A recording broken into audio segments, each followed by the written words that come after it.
दमगारमा में पहुंची हैं, किस प्रकार का संदेश देने आई थी यहाँ? जी, मैं सबसे पहले तो जैसे बाबा साहब अम्बेडकर ने बोला था कि हमारे समाज को शिक्षित होने की ज़रूरत है, तो मैं शिक्षा का प्रचार भी इसमें करने आई थी और साथ साथ में मैं राजनीति का प्रचार भी करने आई थी। क्योंकि बाबा साहब अम्बेडकर देख लो, चाहे मान्यवर साहब कांशीराम जी देख लो, सतगुरु रविदास जी देख लो, चाहे कोई भी महापुरुष देख लो, सभी ने राजसत्ता की बात की है। क्योंकि राजसत्ता में ही आकर हमारा सामाजिक, आर्थिक और राजनीतिक कल्याण होगा हमारे समाज का।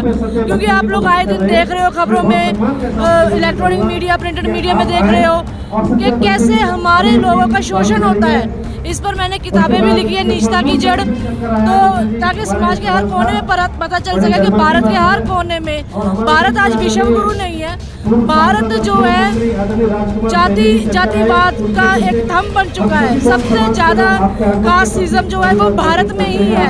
तो इसीलिए इस सब को तोड़ने के लिए, जैसे मान्यवर साहब कांशीराम कहते थे कि जिनका राज होता है, जिनकी राज सत्ता होती है, राज भाग होता है, उनकी बहू बेटियों का तिरस्कार नहीं होता, वो सत्ताधारी बनते हैं, हुक्मरान बनते हैं, वो मांगते नहीं है, वो देने वाले बनते हैं ना। तो इसीलिए मैं यही कहने आई हूँ कि आने वाले समय में बहुजन समाज सारा इकट्ठा होकर, SC ST OBC माइनॉरिटी सब इकट्ठे होकर बहन कुमारी मायावती जी को वोट दे और उन्हें भारत का प्रधानमंत्री बनाए ताकि हम लोगों का कल्याण हो सके। जी को तो प्रधानमंत्री देखना चाहते हैं, क्या और कोई चेहरा नहीं है? जी देखिए, समय की सरकार में हमने हर एक का चेहरा देख लिया, कांग्रेस में भी देख लिया, फिर भाजपा का भी देख लिया, आम आदमी पार्टी का भी देख लिया। अगर आप रिसर्च करेंगे तो पंजाब के इनके हालात देखना। तो इसीलिए अभी मैं समझती हूँ कि मायावती जी को, क्योंकि उन्होंने बहुत छोटी उम्र में ही समाज के उद्धार के लिए अपना निजी जीवन त्याग दिया था। उन्होंने शादी तक भी नहीं करवाई और समाज को समर्पित हो गई और आज तक वो लगे हुए हैं। तो इसीलिए मैं कहती हूँ कि मायावती जी को मौका मिलना चाहिए।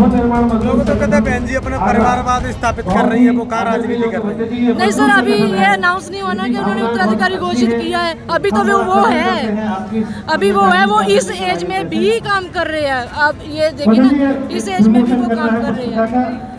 भारत में सिर्फ वही एक लीडर है जिनको बहन जी के नाम से संबोधित किया जाता है, और भी बहुत सारे लीडर हैं, सारा देश उनकी रिस्पेक्ट करता है।